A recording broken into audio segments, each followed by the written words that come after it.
Bon matin, Église Le Sentier. Je suis vraiment content d'être avec vous ce matin. Je veux souhaiter la bienvenue aussi à ceux qui sont à la maison. Vraiment content d'être ensemble.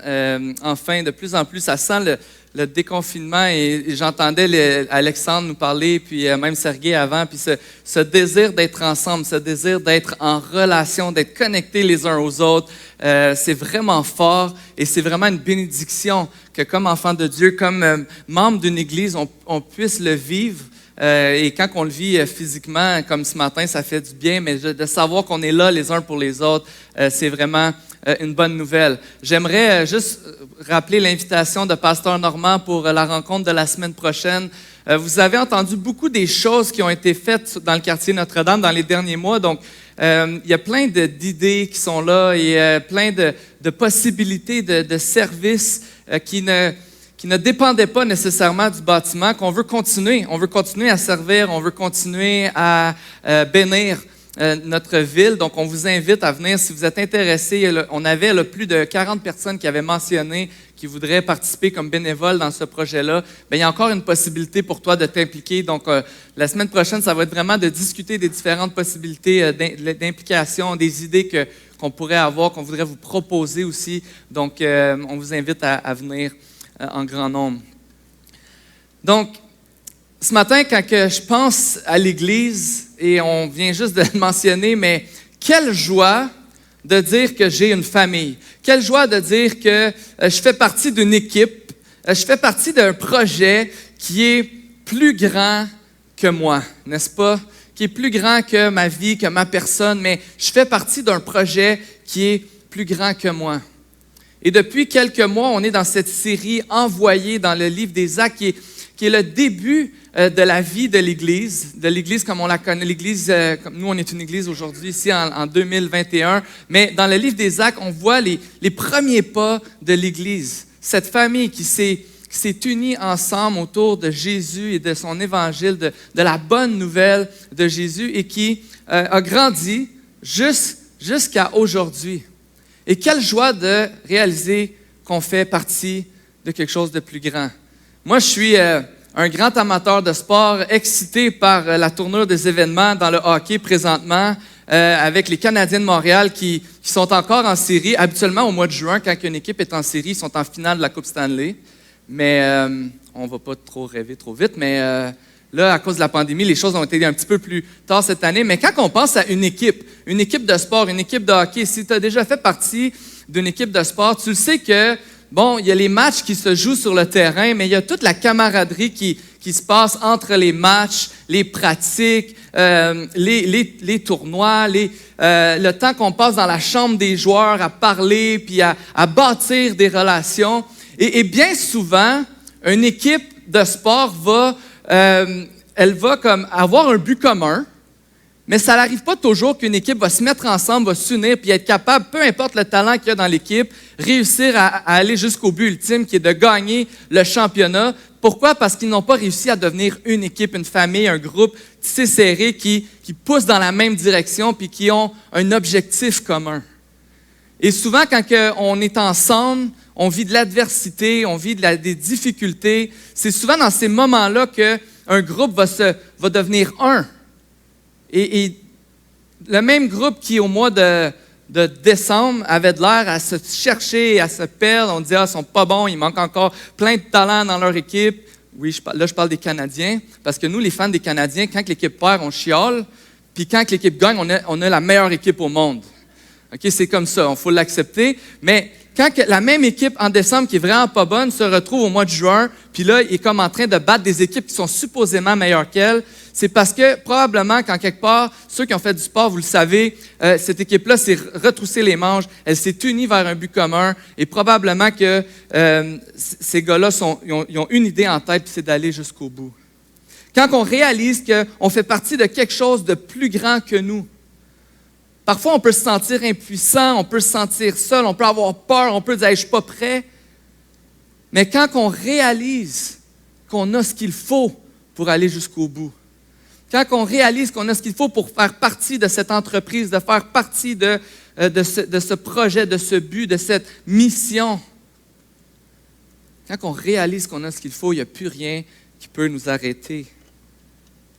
Et ce qui est vraiment intéressant quand on pense à Jésus, quand on pense à Jésus, le sauveur du monde, quand on réalise qu'on a un coach qui connaît toutes les tactiques, qui sait tout ce qu'on a besoin de faire, mais qu'en plus que le coach, c'est aussi un joueur, puis c'est le meilleur joueur sur la glace, puis il a déjà procuré la victoire. Tu le sais que tu vas gagner. Parce que Jésus, quand il est venu sur la terre, puis qu'il est venu à la croix mourir pour nos péchés, Jésus a vaincu la mort. Jésus a vaincu le mal. Jésus a vaincu les peurs. Jésus a proclamé la victoire, donc l'autorité sur toute chose. Quand il est ressuscité, Jésus a démontré toute sa puissance pour vaincre tout le mal sur la terre et proclamer la victoire sur toute chose. Et ceux qui le suivent vont avoir la vie éternelle, vont vivre heureux avec lui pour toujours. Et c'est ce qu'on voit. L'Église primitive, c'est les apôtres. Les mêmes apôtres qui, quand Jésus est mort, ont perdu tout espoir et sont retournés faire ce qu'ils faisaient avant. Et pour eux, c'était terminé. On venait de vivre 3 belles années avec Jésus, le Maître qui devait nous libérer des Romains, qui devait changer le monde. On a vu des miracles, on a vu des choses extraordinaires. Les apôtres étaient tellement confiants quand il était avec Jésus pendant sa vie qu'à un moment donné, il y a des apôtres qui ont dit à Jésus, « Hey, eux, là, ils ne veulent pas t'écouter. Tu as juste à nous le dire, puis tu peux faire descendre le feu du ciel sur eux, puis ça va être fini pour eux autres. » Ils étaient tellement confiants qu'ils pensaient qu'il n'y a rien qui pouvait les arrêter. Et Jésus devait leur expliquer que ce n'est pas ça qu'ils voulaient faire. Mais les apôtres étaient sans crainte. Ils suivaient Jésus, ils n'avaient pas peur. Et là, Jésus meurt. Et ils s'en vont, perdent espoir complètement. C'était un beau projet, c'était un beau 3 ans, mais là, c'est fini, il n'y a plus rien à faire. Mais ce matin, on va voir que les apôtres ont découvert et on peut découvrir cette joie d'être témoin de l'œuvre de Jésus et participant de sa mission. La joie d'être témoin de l'œuvre puissante de Jésus et de participer à sa mission. Il y a vraiment une joie et un privilège de pouvoir participer à son œuvre. Et on va le voir on va lire ensemble dans Actes 5, 33 à 42. Mais juste avant de lire, juste vous donner un petit peu d'introduction à ce passage. Ce qu'on voit juste avant le verset 33 dans Actes 5, voici l'œuvre de Dieu à l'époque. Qu'est-ce qui est en train de se passer à ce moment-là où se passe la scène qu'on va lire ensemble ce matin? Le texte nous dit que beaucoup de signes miraculeux et de prodiges se faisaient. Le peuple, tout le peuple, tenait l'Église en haute estime. À cette époque-là, l'Église était attirante. L'Église les gens aimaient l'Église, les gens voyaient ce qui se passait dans l'Église, les gens étaient attirés, ils voulaient ça. L'Église grandissait en nombre, il y avait de plus en plus de chrétiens. Toute Jérusalem était bouleversée par ce qui était en train de se passer, l'Église qui était en train de se former. Il y avait des foules qui accouraient des alentours de Jérusalem pour apporter des malades. On guérissait les malades. Il y avait des miracles qui se faisaient. Tous étaient guéris, la Bible nous dit. Et ensuite, pour la 2e fois, on va arrêter les apôtres. Et pendant la nuit, les apôtres se font libérer miraculeusement par des anges de prison. Puis tout le monde le savait après qu'il y avait quelque chose qui s'était passé comme de surnaturel. Les gardes étaient là, il n'y avait personne qui avait bougé de là, mais les apôtres étaient sortis de prison. Et qu'est-ce qu'ils ont fait? Après avoir vécu cet emprisonnement-là, ils sont retournés dans le temple et ont continué à parler de Jésus. Et là, les chefs religieux viennent les chercher, on les amène devant le conseil, le Sanhédrin, et là, on parle avec eux. Et encore une fois, comme la première fois que les apôtres étaient devant les chefs religieux, les apôtres vont accuser les chefs religieux d'être responsables d'avoir tué Jésus. Et ils ont refusé l'ordre de ne plus parler de Jésus, car ils ont dit, on veut obéir aux hommes, à Dieu plutôt qu'obéir aux hommes. Et là, les pharisiens, les chefs religieux étaient en furie, étaient dans tout leur état. Et voici le texte qu'on va lire ce matin. Acte 5, verset 33. Furieux de ces paroles, il voulait les faire mourir. Mais un pharisien du nom de Gamaliel, professeur de la loi, estimé de tout le peuple, se leva dans le Sanhédrin et ordonna de faire sortir un instant les apôtres. Puis il leur dit, « Israélites, faites attention à ce que vous allez faire vis-à-vis de ces hommes. En effet, il y a quelque temps, Teudas est apparu. Il prétendait être quelqu'un et environ 400 hommes se sont ralliés à lui. Il a été tué et tous ses partisans ont été mis en déroute. Il n'en est rien resté. Après lui est apparu Judas le Galiléen, à l'époque du recensement. Et il a attiré du monde à sa suite. Lui aussi est mort et tous ses partisans ont été dispersés. Maintenant, je vous le dis, ne vous occupez plus de ces hommes et laissez-les faire. Si cette entreprise ou cette activité vient des êtres humains, elle se détruira. En revanche, si elle vient de Dieu, vous ne pourrez pas la détruire. Ne courez pas le risque de combattre contre Dieu. Ils se rangèrent à son avis. Ils appelèrent les apôtres, les firent fouetter, leur interdirent de parler au nom de Jésus et les relâchèrent. Les apôtres quittèrent le Sanhédrin, joyeux d'avoir été jugés dignes d'être maltraités pour le nom de Jésus. Et chaque jour dans le temple et dans les maisons, ils ne cessaient pas d'enseigner et d'annoncer la bonne nouvelle de Jésus, le Messie. Si vous voulez bien, on va prier à ce point-ci. Seigneur Jésus, merci pour ta parole puissante que tu nous envoies ce matin. Merci pour cette vérité. Merci pour ton œuvre, Seigneur. Tout ce que tu as fait depuis ce jour jusqu'à maintenant. Tout ce que tu fais dans nos vies. Merci Jésus pour ton amour. Merci pour ta présence. Merci parce que tu te soucies de nous aujourd'hui. Et ce qu'on te demande, Seigneur Jésus, c'est de parler à nos cœurs ce matin pour qu'on puisse être encouragés, transformés par ta parole, par ton œuvre dans nos vies. C'est dans ton nom qu'on veut te prier, Jésus. Amen. Donc, les apôtres se retrouvent devant le conseil et il y a cet homme, Gamaliel, un pharisien, un vieux pharisien qui était estimé de tous, probablement comme cet homme qui se lève dans la salle et là, tout le monde dit « OK, Gamaliel va parler, on écoute, parce que c'est un homme sage qui va parler. » Ce qui est intéressant ici, c'est que la parole ne nous dit pas que Gamaliel avait reconnu que Jésus-Christ était le Fils de Dieu. La parole ne nous dit pas que Gamaliel était un chrétien qui voulait absolument aider les apôtres.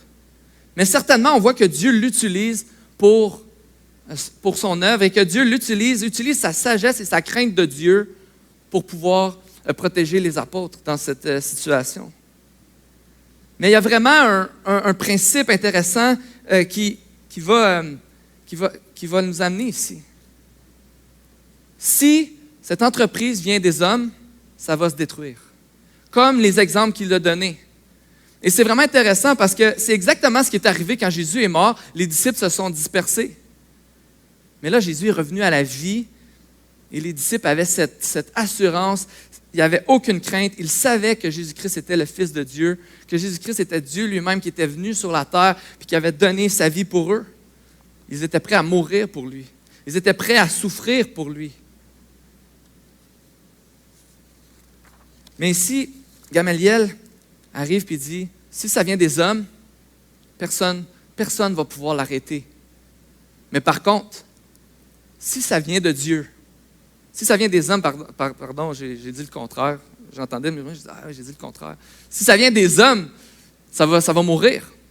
Mais si ça vient de Dieu, personne ne peut l'arrêter.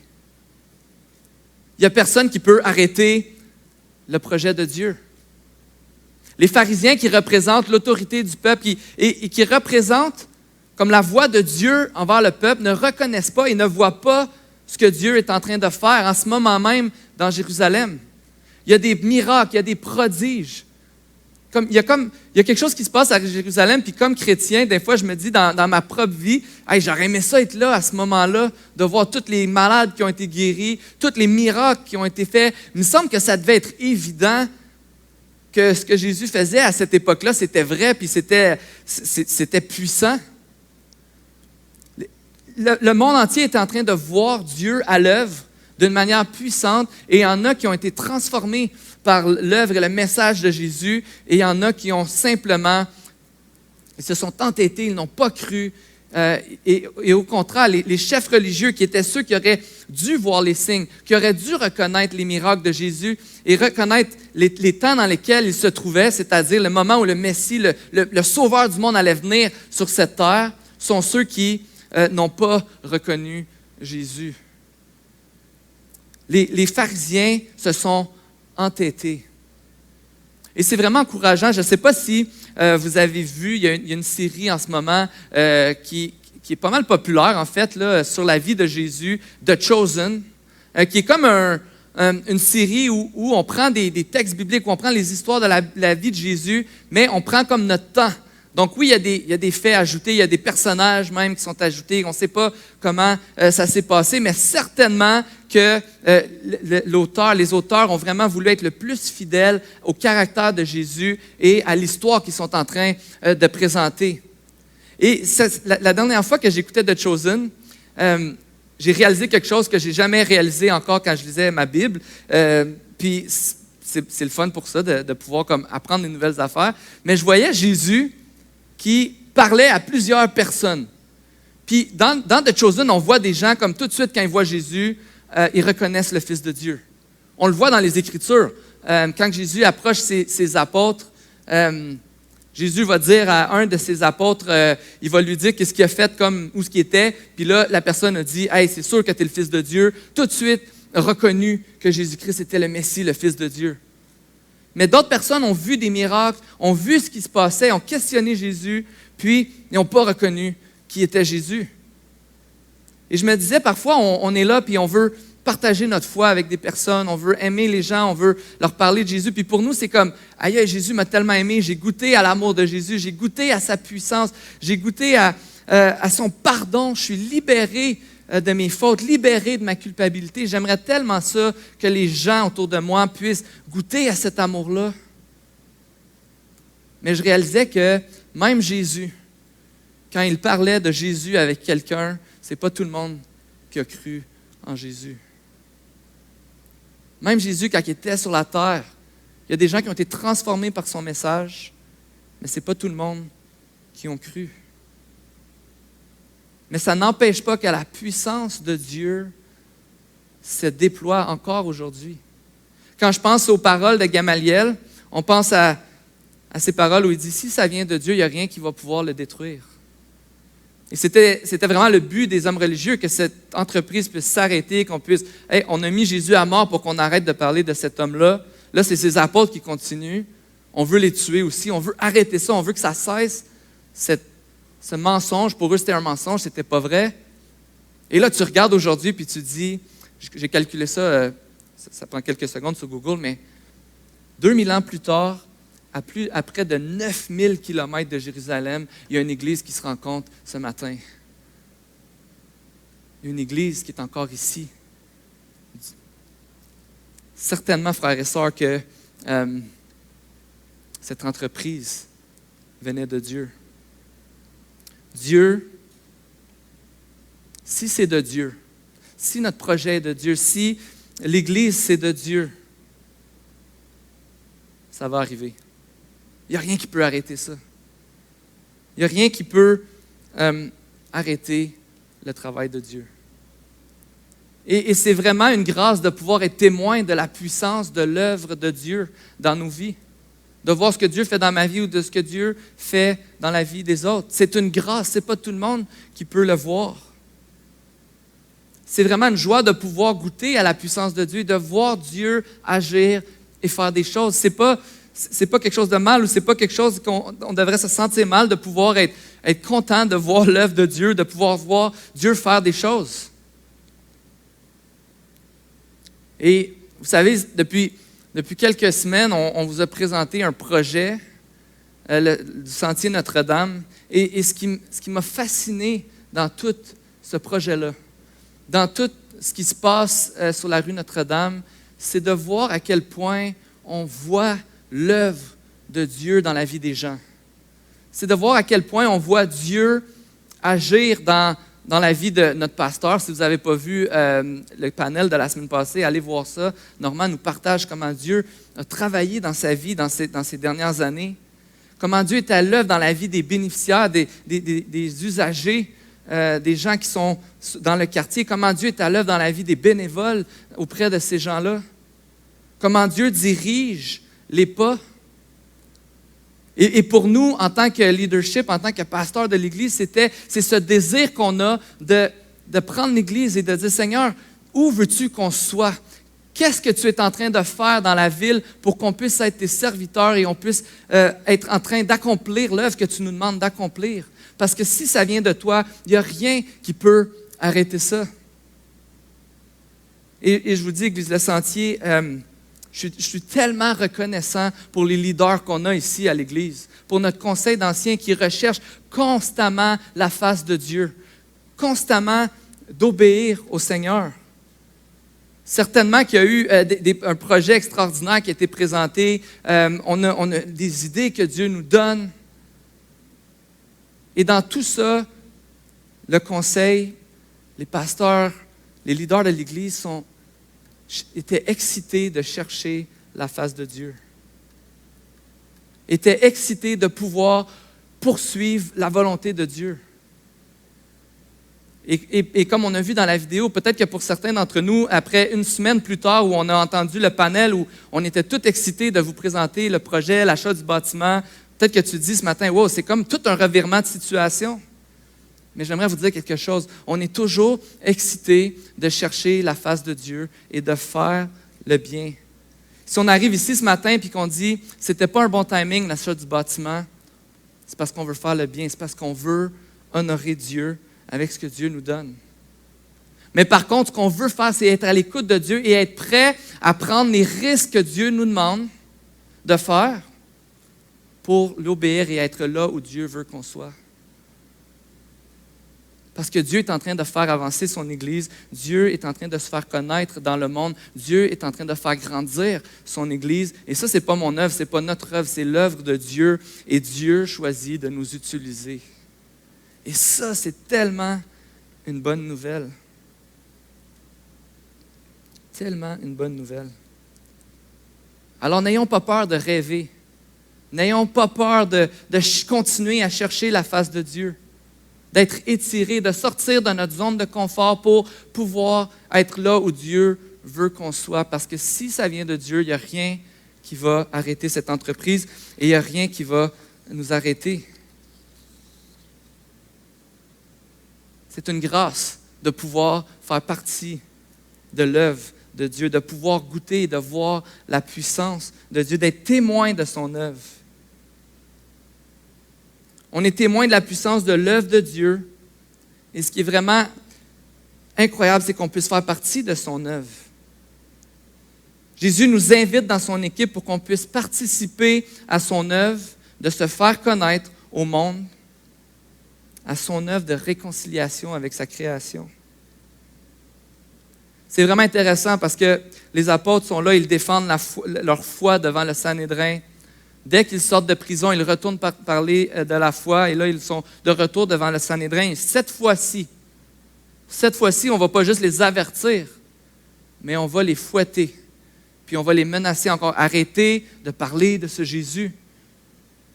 Et je vais juste vous relire les versets 41 et 42, après que les apôtres ont été battus, dans le fond. On pense qu'ils ont été battus de 40 coups moins 1, c'est-à-dire le châtiment, juste comme on veut te faire souffrir le plus avant de te faire mourir. Les apôtres quittèrent le Sanhédrin, joyeux d'avoir été jugés dignes d'être maltraités pour le nom de Jésus. Et chaque jour dans le temple et dans les maisons, ils ne cessaient pas d'enseigner et d'annoncer la bonne nouvelle de Jésus, le Messie. Les apôtres se font fouetter, ils souffrent. Leur confort est mis à dure épreuve ici. Et qu'est-ce qu'ils vont faire? Ils vont continuer à être témoins de l'œuvre de Jésus, de partager ce que Jésus a fait dans leur vie, de partager l'amour de Jésus, de prendre soin de la veuve et de l'orphelin, de prendre soin des gens qui sont dans le besoin. Ils vont continuer à faire ce que Dieu leur demande de faire. Pourquoi? Parce qu'ils sont convaincus. L'Église Ce qui est vraiment incroyable, c'est que quand tu es témoin de la puissance de Dieu, donc l'Église, qui est témoin de la puissance de Dieu, est convaincue que Dieu agit et que Dieu va continuer à faire avancer son œuvre. Et l'Église est convaincue que Dieu est dans ce monde, est en train de transformer des vies. Et pour les apôtres, c'est comme, on ne peut pas rien faire d'autre que continuer. Même que le texte nous dit qu'ils étaient joyeux d'avoir été jugés dignes, d'avoir souffert pour le nom de Jésus. Incroyable, non? On va souffrir et on est joyeux d'avoir été jugés dignes. Et deux raisons pourquoi les apôtres, en tout cas deux raisons que j'aimerais vous partager pourquoi les apôtres sont joyeux d'avoir été jugés dignes de souffrir.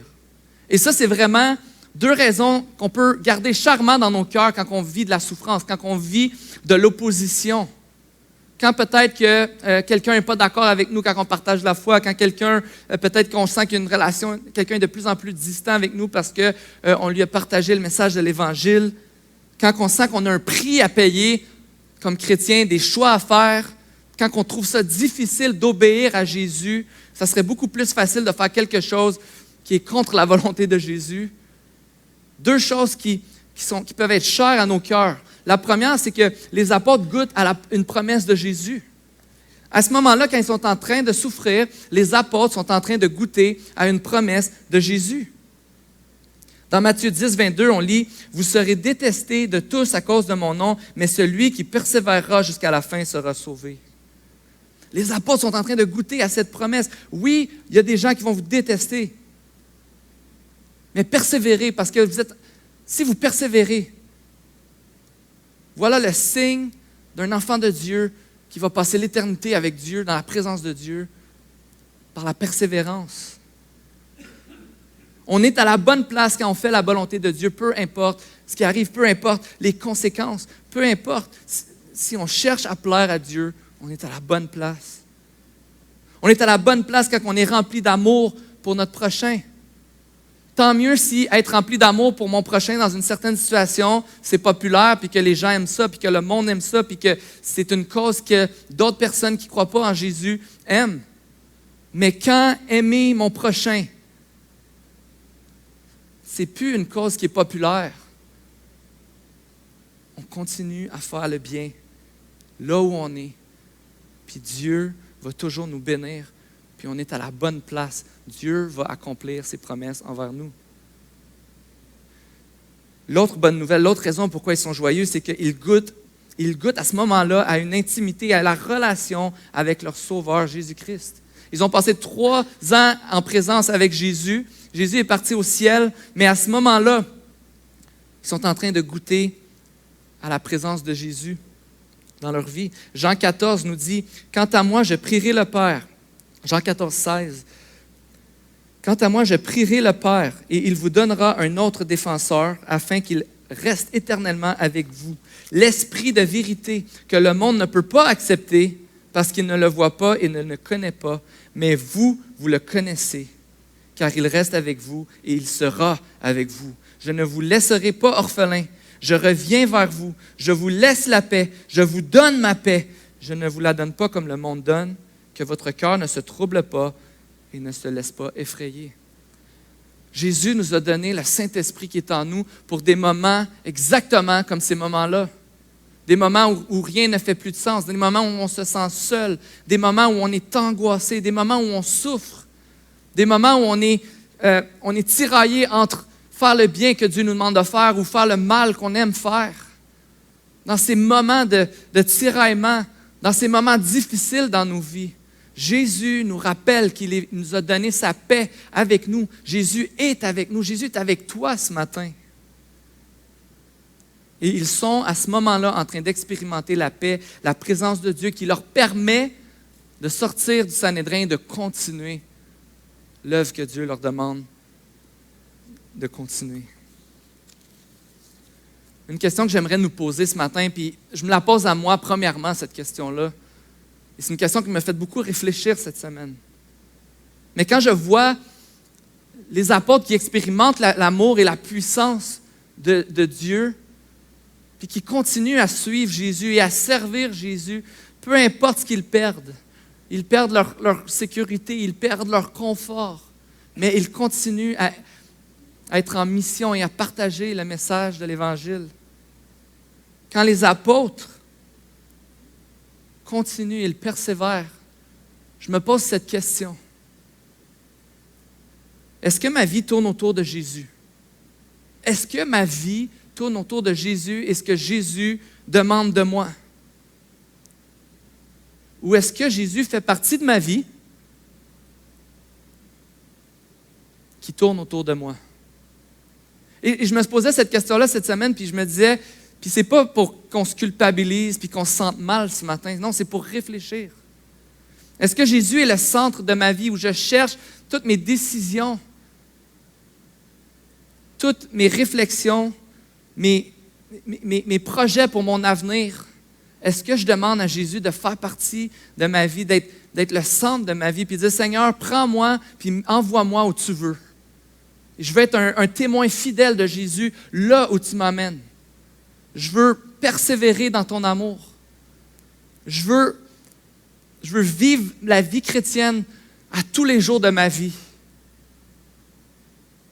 Ou est-ce que Jésus fait partie de ma vie à certains moments quand j'en ai besoin, quand j'ai besoin de prière, quand j'ai besoin de quelque chose, ou une fois par semaine, je vais à l'église ou je vais lire ma Bible à l'occasion, puis le reste, ça ne regarde pas Jésus, le reste, ça me regarde moi.